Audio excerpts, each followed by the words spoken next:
Então, bom dia, né? Boa tarde, bom dia. Hoje nós vamos estudar a teoria neoclássica.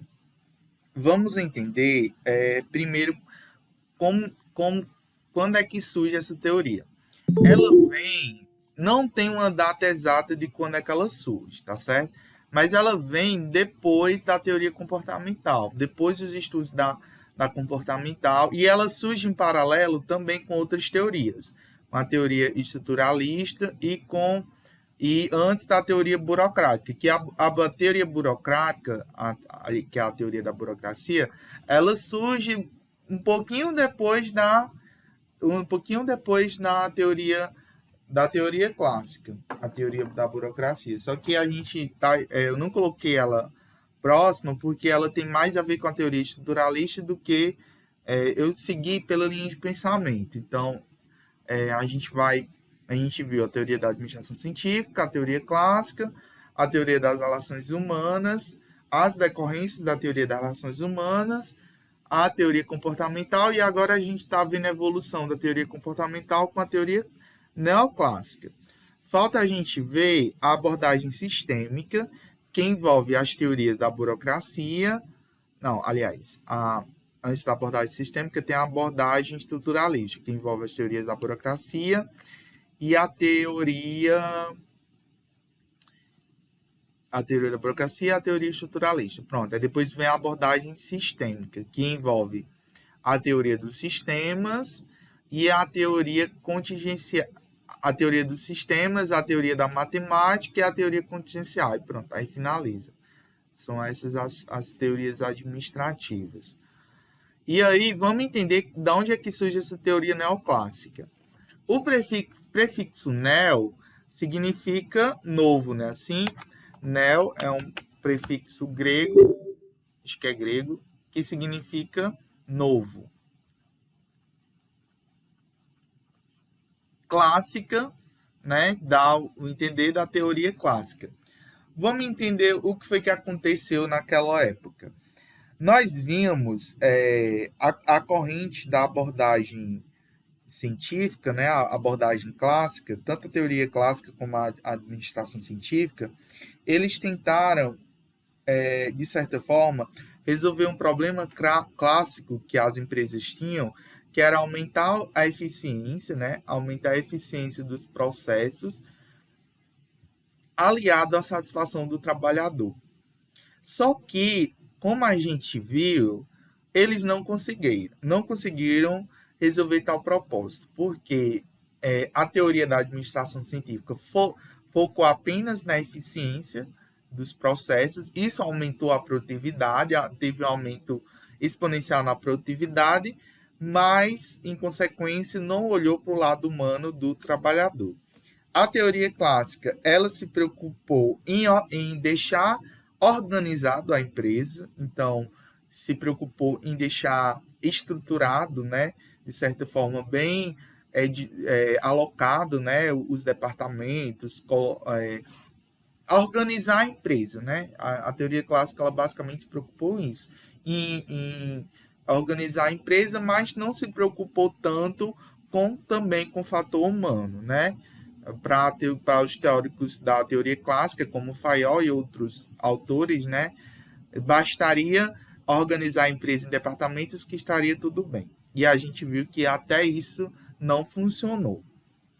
Aí veio Maio, né, com a teoria das relações humanas, tentando, né, fazer uma série de experimentos, entre eles mais famosos que a gente viu foi a teoria de Hawthorne, e a gente viu que Maio também não conseguiu, de certa forma, resolver o problema central, porque ele se preocupou com os funcionários, mas deixou de lado uma questão fundamental, que é o aumento da eficiência do lucro. E a gente sabe que as empresas, elas sobrevivem com lucro, né? Então, Maio, de certa forma, não resolveu o problema central, que era aumentar a eficiência aliada à satisfação do trabalhador. A teoria comportamental pegou alguns pontos que, de certa forma, estavam mal colocados pela teoria das relações humanas e tentou focar também o aspecto do comportamento, mas também não resolveu a questão central, que era a questão da eficiência. Então, a partir disso, a partir desses erros, tanto da teoria clássica como também da falha das teorias seguintes, tanto a teoria das relações humanas, como também da teoria comportamental, alguns teóricos se juntaram e tentaram unir essas duas abordagens. Tentaram pegar o que havia de bom na teoria clássica, tanto na teoria clássica como na teoria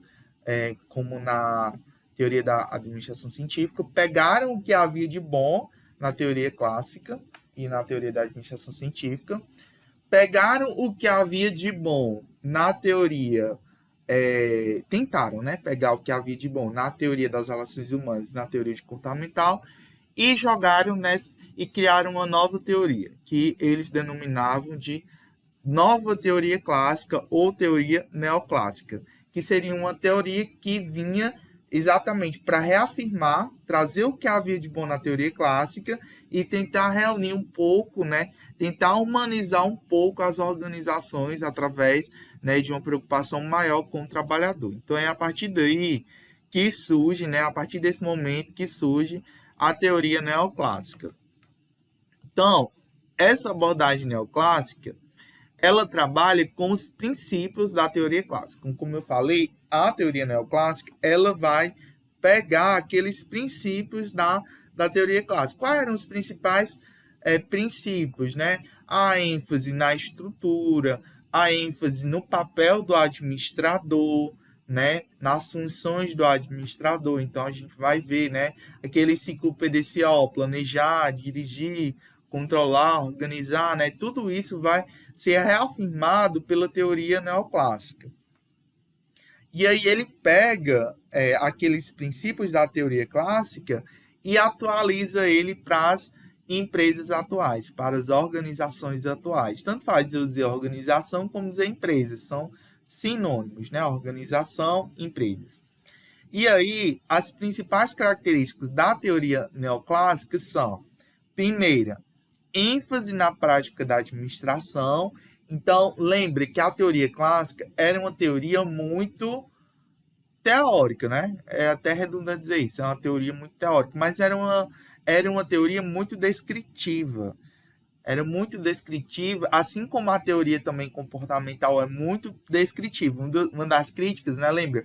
Quais eram as principais críticas da teoria comportamental e da teoria das relações humanas? Elas eram muito descritivas e pouco prescritivas, ou seja, elas diziam o que fazer, mas não diziam como fazer. Uma coisa é você dizer o que fazer. É muito fácil dizer para as empresas, para as pessoas, dizer, tem que fazer isso, isso e isso. Mas e como fazer? Como a gente fazer? Né? Faltou dizer isso, né?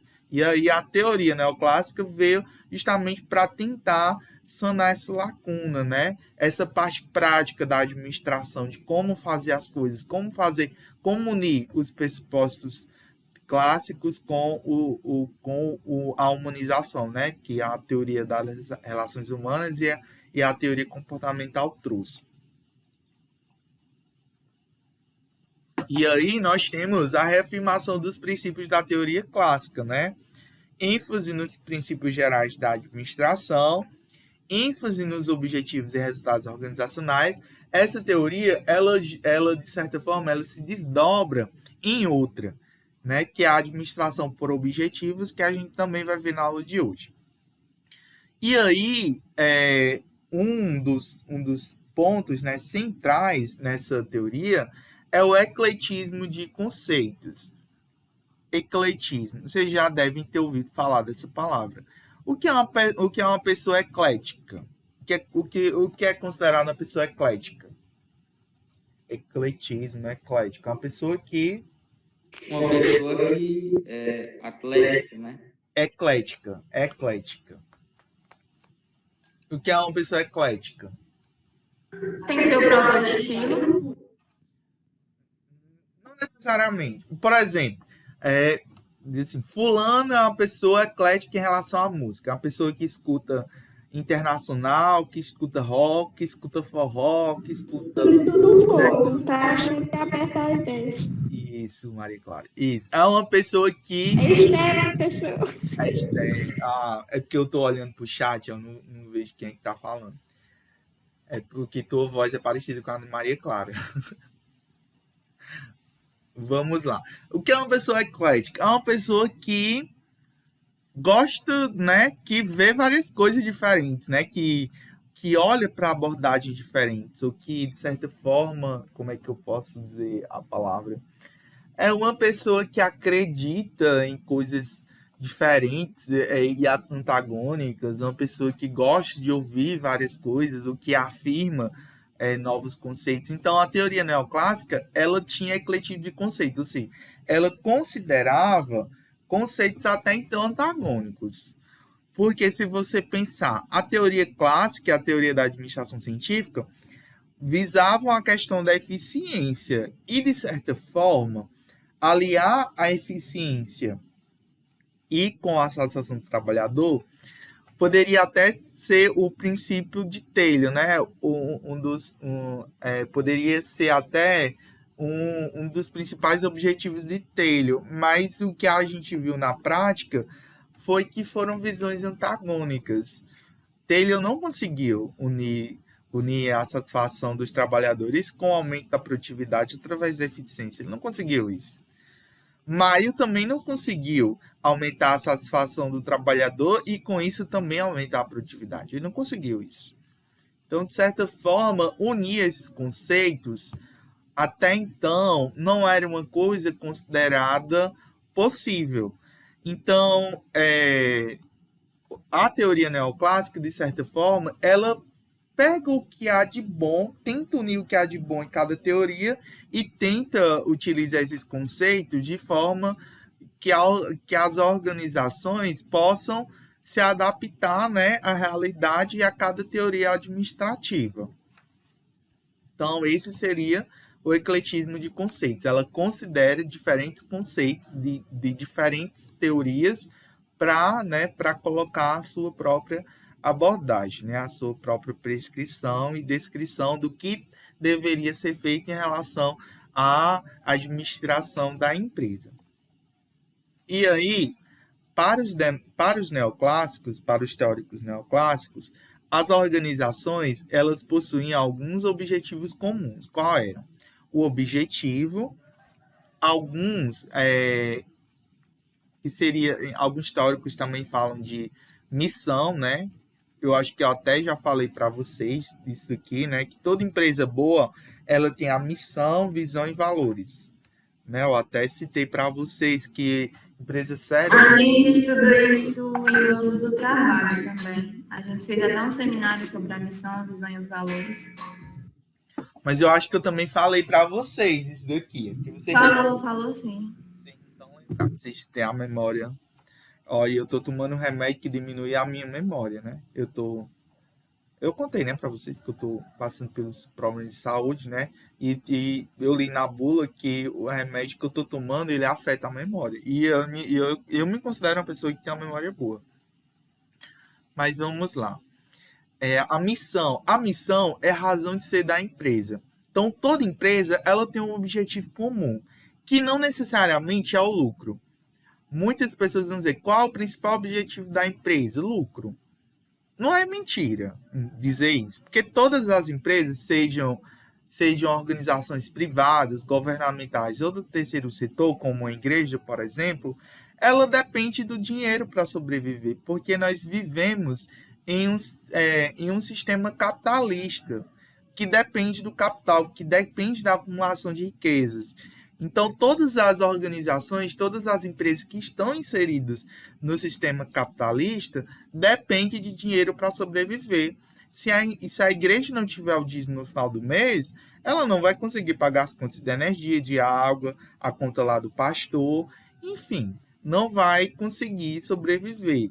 Então, assim, mas só que essa questão do objetivo do lucro é uma visão um pouco simplista da empresa, porque se ela só visar o lucro, ela vai deixar de existir. Porque pensa o seguinte, a empresa, ela surge para atender uma necessidade, ou um desejo dos consumidores.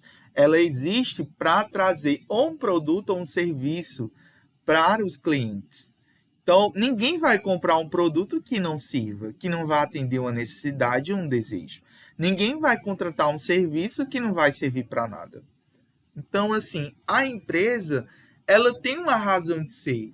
Eu estou aqui para oferecer um produto de qualidade, eu estou aqui para oferecer um serviço, né? Um serviço, pensa lá, um lava-jato. Qual é a missão de ser de um lava-jato? Trazer uma lavagem de veículos automotores de excelente qualidade, primando pela eficiência dos processos, né? Então, as empresas, elas têm uma razão de ser, né? Porque se for só o lucro, ela vai deixar de existir. Se a empresa só se preocupa em lucro, ela vai deixar de se preocupar com aquela função principal, a qual aquela atividade principal que ela se propôs, né, a se realizar, né?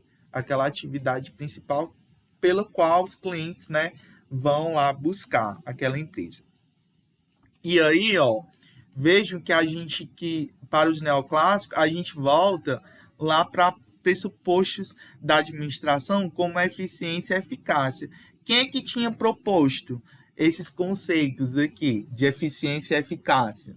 Quem foi que primeiro falou disso? Quem foi? A teoria científica? Sim. Quem foi que fez a teoria científica? Taylor. Taylor. Então, vejo que a teoria neoclássica pega visões lá de Taylor, né? Que são importantes, até porque ser eficiente, ser eficaz, primeiro, ser eficaz, ter resultado. Empresa que não dá resultado, ela acaba falindo. Coisa que as teorias comportamental e a teoria das relações humanas não se preocupavam. Só se preocupavam em, de certa forma, gerar um bem-estar para o trabalhador. É importante observar o bem-estar do trabalhador? É importante, é extremamente importante. Mas também é extremamente importante ver se a empresa dá resultado. Se ela dá lucro. Se ela vende bem. E também é importante ver se a empresa é eficiente nos seus processos. Se ela gasta menos energia, se ela, de certa forma, gasta menos tempo para fazer uma determinada atividade. Gente, se fosse possível, eu ia ver, não sei se vai ser possível, mas eu queria levar vocês, pelo menos, para visita técnica lá na Tigoline, para vocês verem como é que funciona os processos lá, porque eu acho que não vai ser possível fazer. Esse ano, próximo mês, né? Só para vocês verem como é que funciona lá. É muito interessante o sistema produtivo deles, já que a gente não vai poder ir para Casimina, mas é interessante vocês verem como é que funciona lá. Dá para a gente ver tudo da teoria, dessas teorias. A gente vê tudo na prática. A questão dos tempos e movimentos, lá, todo movimento lá é cronometrado. Questão da eficiência, para eles serem o mais eficiente possível nos processos. Aí tem uma pessoa que fica só controlando lá, até o nosso estagiário que está lá, ele fica nessa parte do controle lá da produção. Muito interessante mesmo. Eu queria que a gente pudesse, né, ver. Eu vou ver se é possível. Vou conversar com o Domingos, vou conversar com o dono da empresa e ver se é possível a gente fazer essa visita técnica para lá, né? Em alguma aula, né? Ao mês de outubro, antes de eu sair, né? Ver se é possível a gente fazer essa visita técnica. Para que vocês possam ver isso na prática. Seria bastante interessante a gente conseguisse. E aí, também, o desempenho individual. E aí, esse desempenho individual, ele vai... quem primeiro se preocupou foi que teoria? A teoria das relações humanas, né? Tanto as relações humanas como a teoria comportamental vão se preocupar com o desenvolvimento individual, né? Com a capacitação, com o bem-estar, né? do funcionário entre si. Então, vejam que todas as empresas, elas possuem em comum esses 3 pontos. A razão de ser, o objetivo, a administração em si, né, a preocupação com a eficiência, a eficácia e o desenvolvimento, o desempenho individual, né, dos trabalhadores. E aí, a gente também, a teoria neoclássica também vai reafirmar os princípios básicos da organização. Então, princípio da divisão do trabalho. Isso daqui a gente viu lá na teoria científica, né? Na teoria científica. Lembra lá de Taylor, lembra lá de Ford também, né? Que implementou, né, a esteira, né? A divisão do trabalho. Em vez de você fazer um trabalho todo, né? De uma forma única, você especializa, você divide, né, o trabalho, né? Divide o trabalho, né, para que cada pessoa em um nível hierárquico diferente ou então faça o trabalho, né? Quando você divide o trabalho, especializa ele, você torna o processo mais eficiente, mais rápido, né? Isso aumenta, em consequência, a produtividade. Então, o que é a divisão do trabalho? É a decomposição do trabalho em atividades menores. E com isso, né, com a divisão do trabalho, surgem os níveis hierárquicos, institucional, funcional e operacional. E a especialização é uma consequência do trabalho, né? O que seria a especialização do trabalho? Seria o aperfeiçoamento e a apropriação do trabalho pelo trabalhador. Quando uma pessoa, quando um trabalhador, quando um funcionário, ele realiza só um trabalho, ele sabe a forma mais eficiente de realizar aquele trabalho. Ele sabe o jeito de executar, como executar, então ele se torna especialista naquela atividade, naquele trabalho, né? Ele já sabe o jeito certo de pegar as ferramentas e utilizar. Isso serve para qualquer tipo de emprego, né? Para qualquer tipo de organização. Quando você só faz uma determinada atividade ou faz um conjunto de atividades, você se torna especialista naquela atividade, né? Que é exatamente uma consequência da divisão do trabalho, né? Você se torna especialista e, sendo especialista naquela determinada função, você faz com que os processos andem de forma mais eficiente, consumindo menos tempo, consumindo menos recursos, né? Isso é extremamente bom, né, para as empresas, para as organizações. Então, na especialização, cada nível ou departamento possui funções específicas. E aí, outro princípio básico, também reafirmado pelos teóricos neoclássicos, é a consequência da divisão do trabalho e da especialização, que seria a hierarquia, né? A hierarquia das pessoas, que também é uma consequência da divisão do trabalho e especialização. A existência, né, de diversas tarefas exige a diferenciação de um poder, né? E esse poder está ligado aos níveis hierárquicos, então isso serve muito para a tomada de decisões. Então, por exemplo, a alta chefia, né, lá da empresa vai decidir quais tipos de produtos, né, serão feitos, como esses produtos serão executados, né? E aí vai uma escada, né, uma pirâmide, que vai descendo até o nível operacional, né, onde realmente as pessoas só obedecem, né? E aí, quanto maior a organização, ou seja, quanto maior a empresa, normalmente maior nível hierárquico, né? Mas a gente vai ver que também mais burocrática a empresa vai ser, né? Que já é uma consequência, né? A gente vai ver isso em aulas futuras.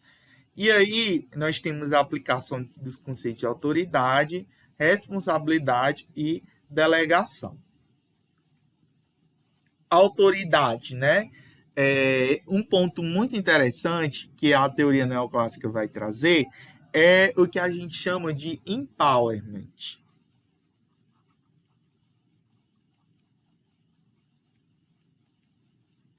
Que em inglês, né? Que em português seria a delegação. O que seria delegar? É você transferir autoridade ou mesmo responsabilidade para pessoas de nível hierárquicos menores. Então, por exemplo, quando o gerente pede para um funcionário fazer uma determinada a tarefa ou atividade que, de certa forma, era a atribuição dele.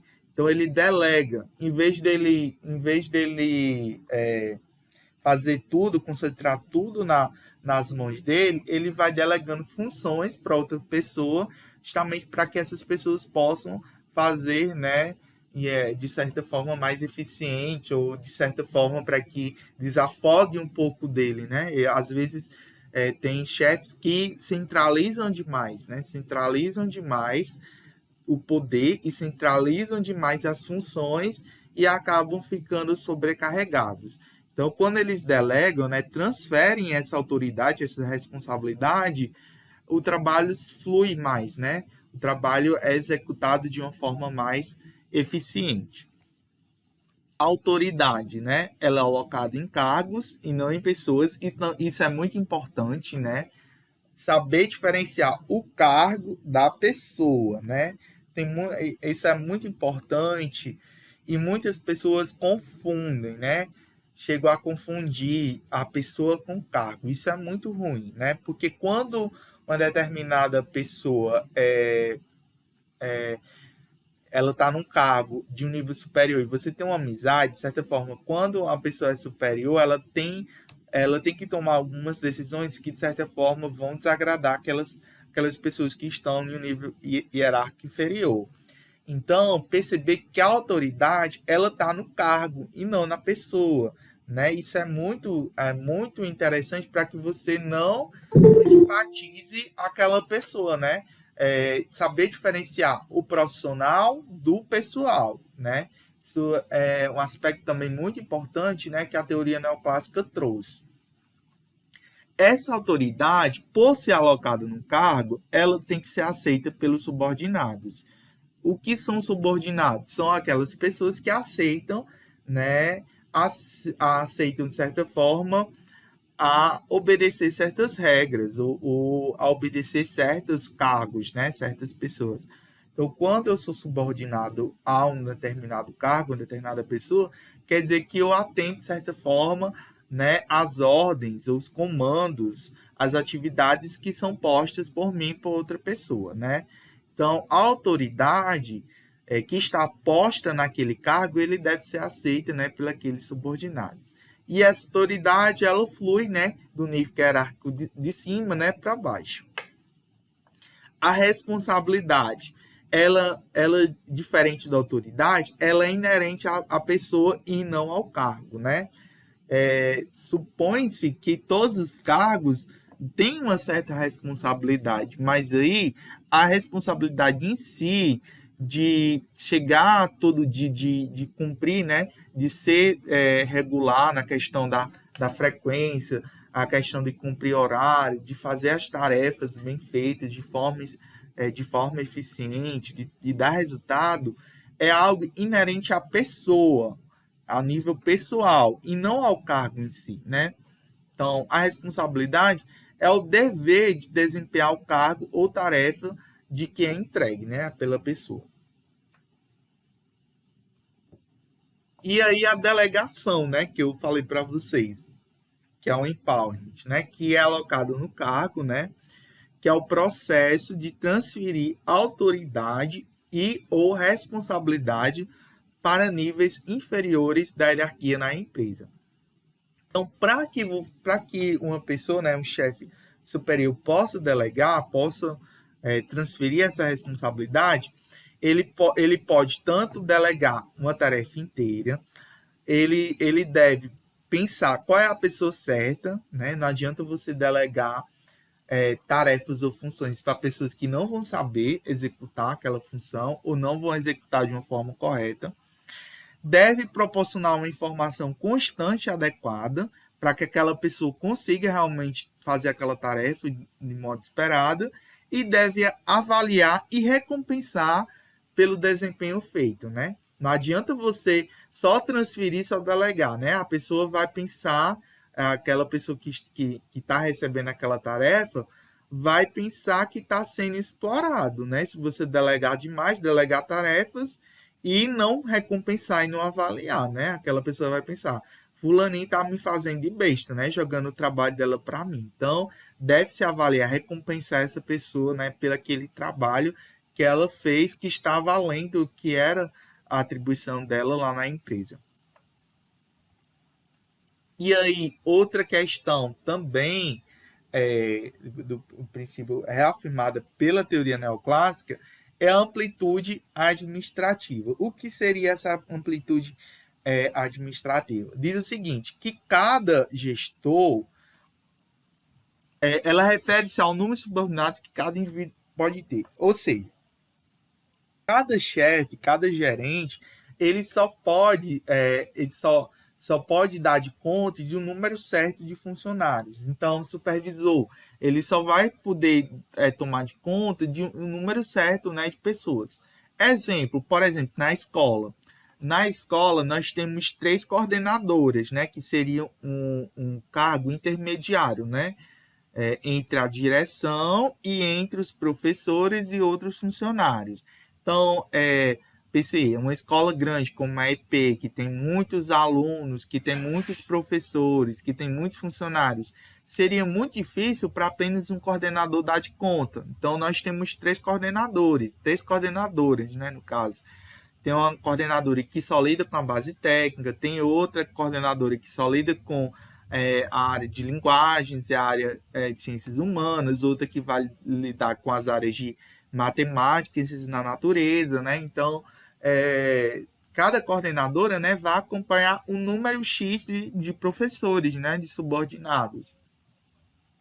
E aí, a organização, né, ela pode ser alta, né, em um nível hierárquico, né, uma empresa que tem muitos funcionários, né, é uma empresa grande, ou pode ser também achatada, né, uma empresa com menos funcionários, né, com um tamanho menor, né, de funções, de tarefas e produtos, enfim.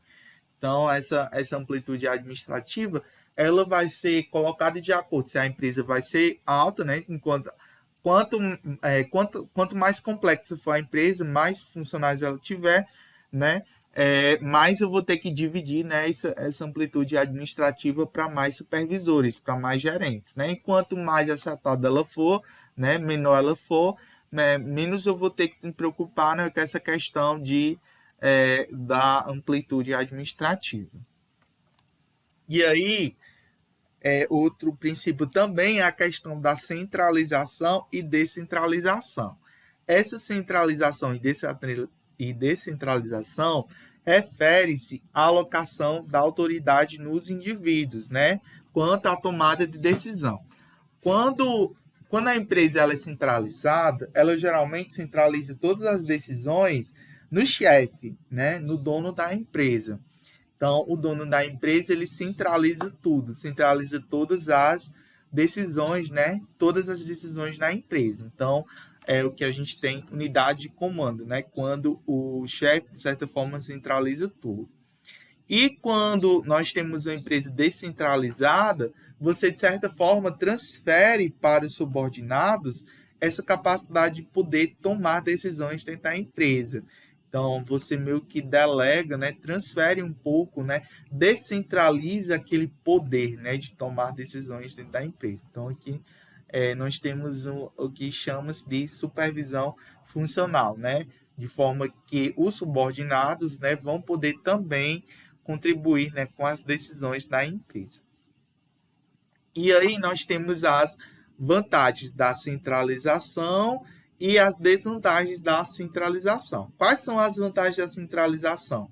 As decisões são tomadas por indivíduos e aí essa decisão, esses indivíduos têm uma visão global da empresa.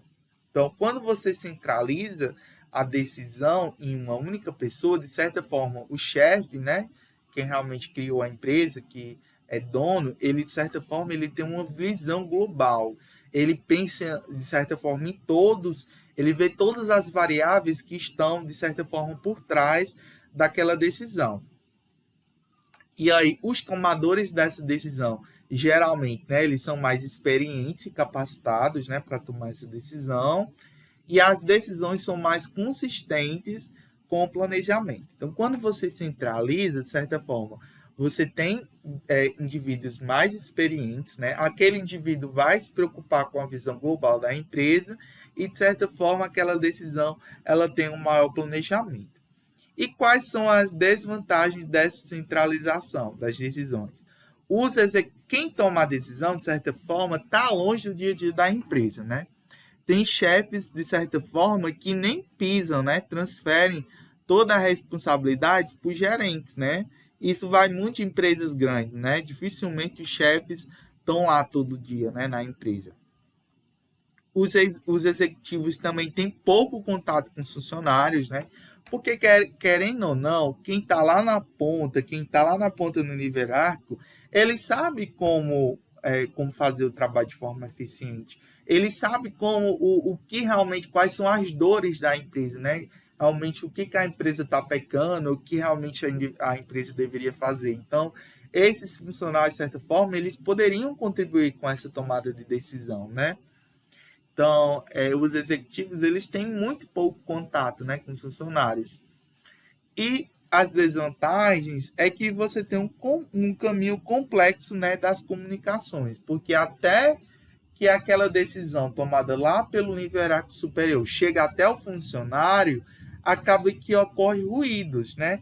Ruídos nesse meio do caminho, o que seriam ruídos? Seriam as distorções, né? O chefe dá uma ordem e chegar lá para o funcionário nível hierárquico lá do operacional, de certa forma meio distorcida, meio errada, ou não tão precisa quanto deveria para ser executada de forma tão eficiente. Então, de certa forma, a gente tem um caminho meio que complexo, né, das comunicações.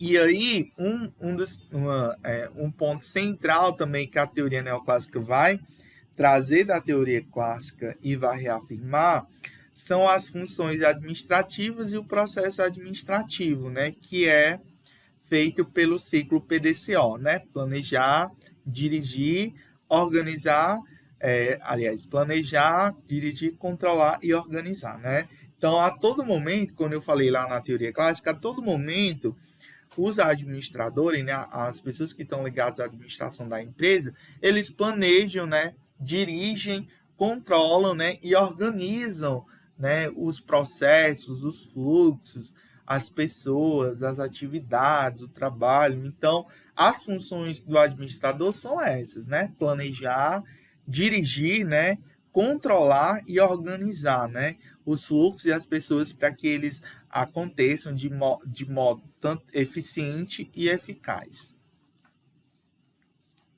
E aí, o que seria planejar? Planejar é definir objetivos ou resultados a serem alcançados, é definir um objetivo, avaliar alternativas para realizá-lo e escolher um curso específico de ação, é o processo de estabelecer objetivos e linhas de direção e ação adequadas para alcançar tais objetivos, né? E é um processo que deve ser constante nas organizações, né? Empresas que não se planejam, né, acabam dando mal. Tudo que não é planejado, tudo que não é, de certa forma, executado com um prévio planejamento, acaba ocorrendo de forma errada, acaba não atingindo o objetivo esperado ou mesmo não sendo tão eficiente quanto poderia ser se tivesse sido planejado com antecedência, né? E aí nós temos os níveis do planejamento. Nós temos o planejamento estratégico, o planejamento tático ou funcional, né? E o planejamento operacional, né? Onde vai trabalhar com a questão dos operários.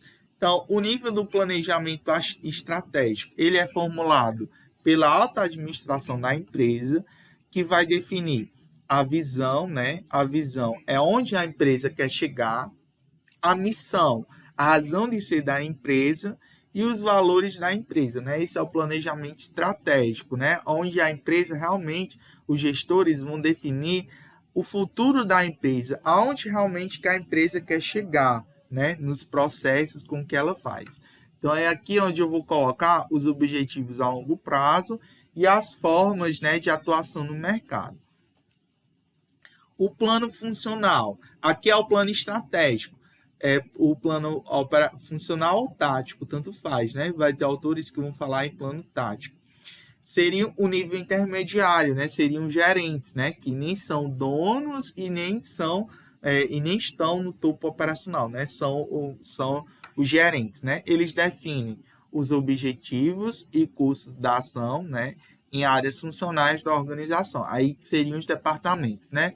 Departamento de recursos humanos, produção, o marketing, as finanças, né, para realização do plano estratégico. Então, aqui eu tenho as áreas funcionais, os departamentos, que é algo também que vem da teoria clássica, né, a divisão da empresa em segmentos, né, em setores, em departamentos. E os planos operacionais, né, que está o setor operacional, né, o setor dos funcionários, eles definem as atividades, os recursos e as formas de controle, né, para a realização de seus planos funcionais. Então, cada funcionário, antes de realizar o trabalho, de certa forma, se planeja, né, a atividade, pega os recursos, né, os materiais necessários para realizar o trabalho. Interessante, né, que vocês estejam vendo isso, né, em outra disciplina, né, em outro trabalho, missão, visão, né, valores, isso é importante, né? É importante porque outros cursos, né, também têm, de certa forma, contato, né, um pouco com a administração, né? De certa forma, né? Vocês têm um contato maior por serem parte, né, do curso de finanças, mas os outros cursos, né, também vão poder ter um pouco sobre isso, né? Um pouco sobre esse mundo empresarial. E aí, né? O organizar é estruturar os recursos da organização a fim de que alcance objetivos propostos, né? Então, determinar as atividades, agrupá-las, né, em uma estrutura lógica, alocar responsáveis, né? Então, é organizar, é você direcionar as atividades, né, colocar elas em uma sequência lógica, né? Lembra lá das esteiras, né, lá de Taylor, de Ford, né? É você trazer a empresa em uma sequência, né, lógica, né, que realmente você vai olhar, por exemplo, eu até citei esse exemplo em aulas passadas, a questão do caixa, né, tem empresas, a posição do caixa em diferentes empresas, você vai no supermercado, o caixa está logo lá na frente da empresa, para quê? Para que evite-se furtos, né, para que justamente o funcionário, depois de sair, ele pague. Já em lojas, né, o caixa já está lá para o final. Isso quer dizer o seguinte, que em produtos mais caros, né, as lojas geralmente vendem produtos mais caros, quando o cliente vai comprando, né, e por último é que ele vai realmente pagar, né? Então ele vai, de certa forma, comprando e não vai se preocupar tanto com o preço, né, daqueles produtos, só vai se preocupar realmente quando chegar lá no caixa. Então, tudo isso é, de certa forma, estratégico, né, estratégico na empresa, né? Essa questão da organização, como as pessoas e os departamentos estão, de certa forma, alinhados, né, colocados na empresa. Então, tudo isso é pensado. A parte do dirigir, ele refere-se à ação propriamente dita do administrador no dia a dia da organização. É você garantir que os esforços dos indivíduos caminhem em um único sentido, né, no sentido certo. É o administrador supervisionar, né? Ver realmente se os funcionários, se as tarefas estão sendo feitas, né, de forma realmente corretas, né, lá na empresa. E o controlar, né, tem por finalidade, né, manter um sistema, né, de direção de um objetivo, né, com base nas informações contínuas, né, sobre as atividades. Então, controlar é, de certa forma, você fazer com que as pessoas, né, e os recursos estejam na direção correta, né? Se você vê que um funcionário, de certa forma, não está fazendo a atividade como ele deveria fazer, ou, de certa forma, está fugindo, é você ir lá, né, e tomar as providências, né? Conversar com aquele funcionário, para que ele possa orientar, né, para que ele possa fazer o trabalho de forma correta, né? Então, controlar se um funcionário está faltando, né? Então, de certa forma, das punições devidas, né, para que realmente ele possa, né, voltar a fazer o seu trabalho, né, de forma eficiente e eficaz. E aí, esse controle, ele aplica-se a toda a organização. O controle estratégico, ele funciona no grau, né, tanto no nível mais estratégico, né, que vai se preocupar com a missão, com a visão, com os objetivos, né, ver realmente se a empresa está de acordo com a missão. E vou só beber um pouquinho d'água.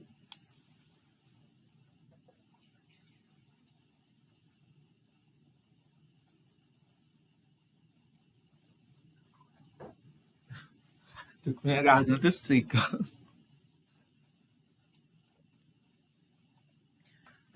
Então, o controle estratégico, ele vai se preocupar com aquele planejamento estratégico. Então, o que realmente foi traçado naquele planejamento, a empresa está indo em direção daquele planejamento, do que foi planejado, do que foi organizado, do que foi dirigido. Então, o controle ele serve justamente para isso, para parar as arestas, para fazer com que o que tinha sido planejado e organizado e dirigido possa realmente ser controlado, né, para ir em direção ao que tinha sido planejado. Então, o nível estratégico vai se preocupar com o controle no grau de realização da missão, objetivo, adequação dos planos ao ambiente externo, né, ao desempenho global da organização. O controle das áreas funcionais, né, dos gerentes, que é o nível tático, ele se preocupa com o controle da produção, da qualidade, da quantidade, da produtividade, né? No caso aqui, da área de produção, né? Vai se preocupar tanto com a qualidade, quantidade e produtividade dos materiais. O controle do RH vai se preocupar com a rotatividade dos funcionários, né? Eu falei isso em aulas passadas. O que é rotatividade? Quando a empresa demite demais funcionário, troca constantemente funcionário. Isso é muito ruim para a empresa, né? Porque ela vai ter que contratar funcionários novos, ela tem custos trabalhistas, ela vai ter que ter custos com treinamento, né? Então, até que o novo funcionário vai executar o trabalho de forma eficiente, né, demora. Então, é muito ruim essa rotatividade de funcionários. Atrasos, né, desempenhos pessoais, tudo isso, né, está de acordo com uma preocupação de controle de RH. O marketing vai se preocupar com a participação do mercado, né, dos produtos e serviços, vai se preocupar com a resposta das campanhas, né? Então, vai se preocupar com tudo isso. E o controle nas áreas operacionais, que vai se preocupar com o consumo do recurso, né, e o rendimento, né, das atividades e das máquinas. Então, vejo que esse controle ele se aplica a todas as áreas, né, da organização. E aí nós temos o sistema de controle, né, que é dado pelos objetivos, né, esses objetivos, né, que foram planejados.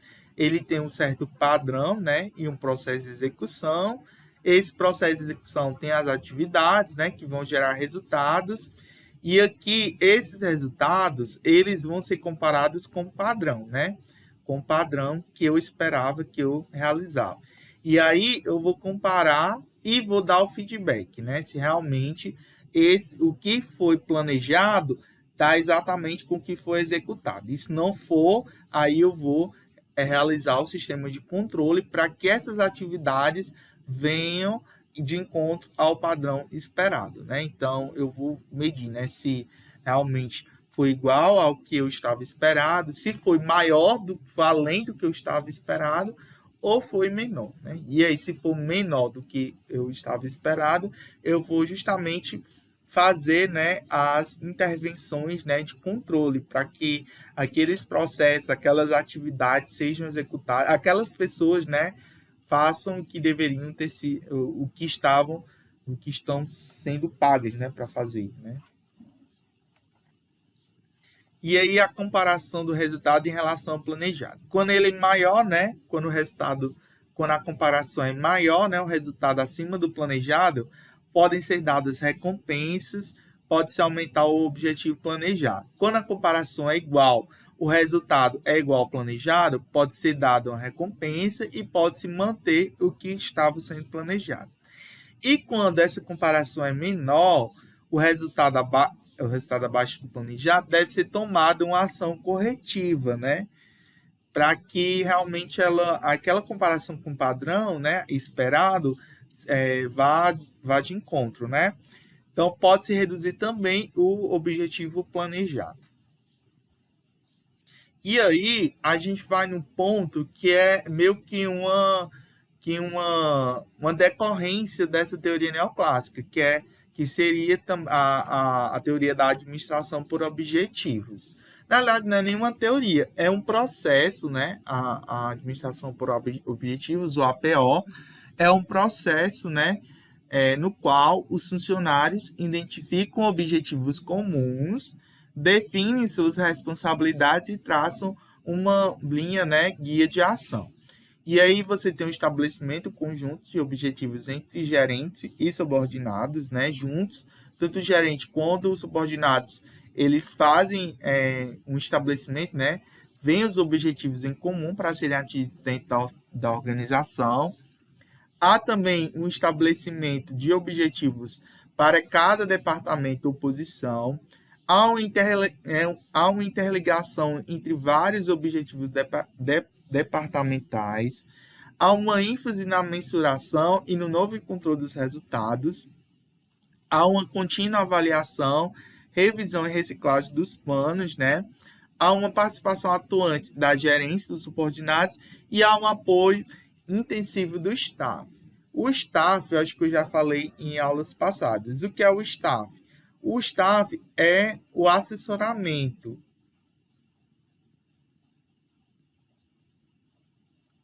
Os assessores, né? Que são aquelas pessoas que, de certa forma, auxiliam, né, o gestor a tomar as decisões da empresa, né? E aí, as características do processo, né, participativo e democrático da PO, né? Então, o gerente e o subordinado juntos, eles formulam, né, conjuntos objetivos de desempenho. E aí, o gerente, a ação individual do gerente, ele proporciona apoio, direção dos recursos. Já o subordinado, ele desempenha as tarefas e alcança os objetivos. E juntos, né, eles avaliam o alcance dos objetivos e reciclagem, né, desse processo, né, da administração por objetivos.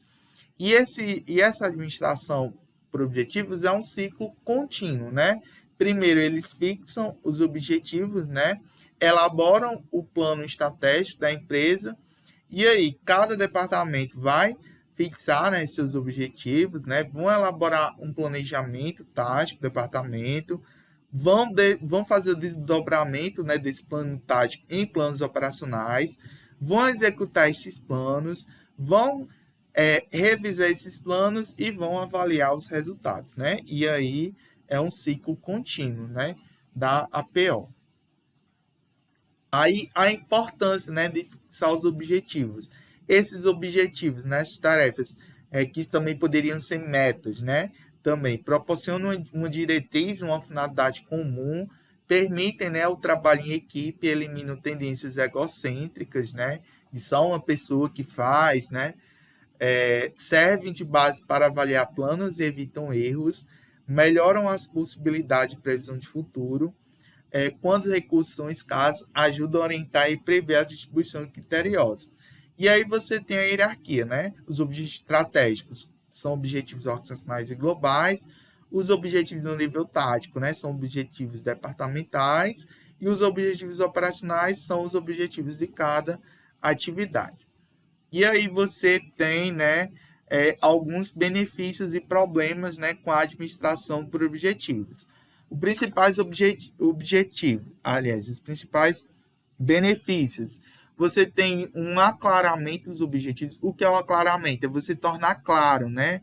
Você tornar mais lúcido, você tornar, de certa forma, mais visível, né? Visível que realmente os objetivos, onde a empresa quer chegar.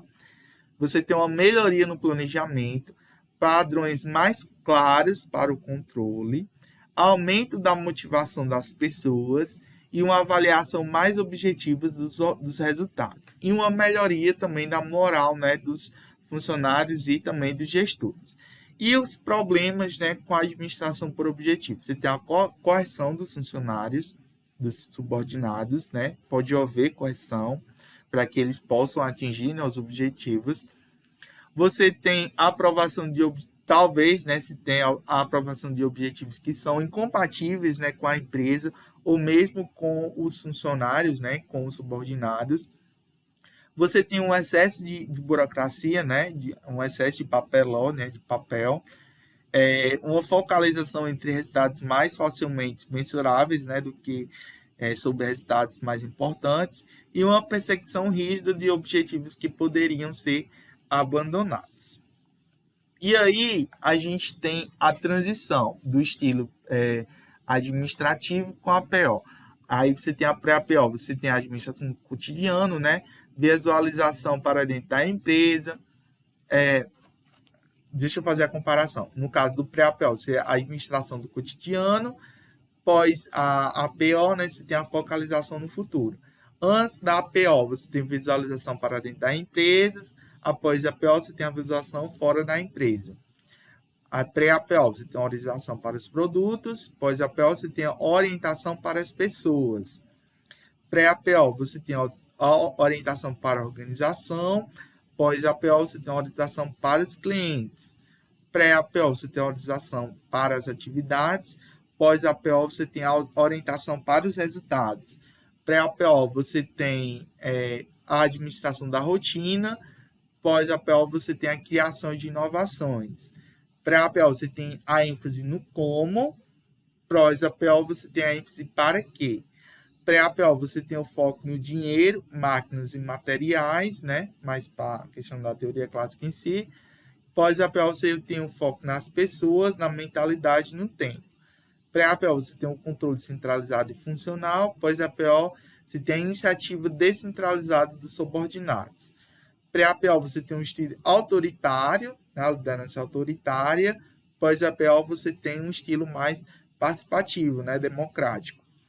Pré-APO, você tem a questão do individualismo, né, das pessoas. Pós-APO, você tem a questão do trabalho em equipe. E aí, faltou só uma lâmina para a questão dos pontos negativos da teoria da teoria neoclássica. Ela também tem pontos negativos. Quais são os principais pontos negativos? Ela, como eu falei no início da aula, ela tentou unificar as teorias clássicas com as teorias mais humanas, né? A teoria das relações humanas e a teoria comportamental. E eles não conseguiram, por mais que eles tentaram, mas eles não conseguiram, porque, de certa forma, o que a gente viu da teoria neoclássica é que, basicamente, eles só, de certa forma, atualizaram, né? Colocaram uma nova roupagem para as novas empresas, né? Mas, de certa forma, eles não se preocuparam tanto com os funcionários, né? Eles não, de certa forma, não conseguiram atingir o objetivo. Outro ponto também muito criticado, e é crítica também para essa teoria, é a questão do ecletismo dos conceitos, né?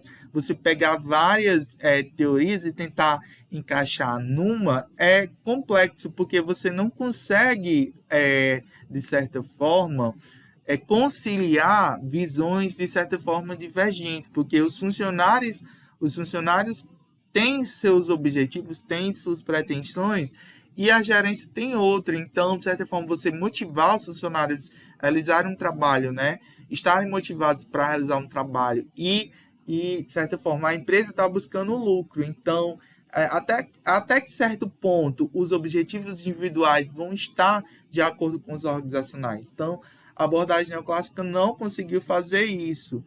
E outro ponto também muito criticado é a questão da administração por objetivos. Eles não conseguiram, de certa forma, de certa forma, os funcionários ficam muito coercivos para atingir um determinado objetivo, né? Muitas empresas trabalham com metas, com objetivos a serem cumpridos, e de certa forma isso traz uma coerção para o funcionário para atingimento daquela meta. E quando ele não atinge, ele ou se sente frustrado ou de certa forma ele vai ser penalizado por não atingir aquele determinado objetivo. Então, isso também é uma crítica, né, para a administração dos objetivos e para a teoria neoclássica.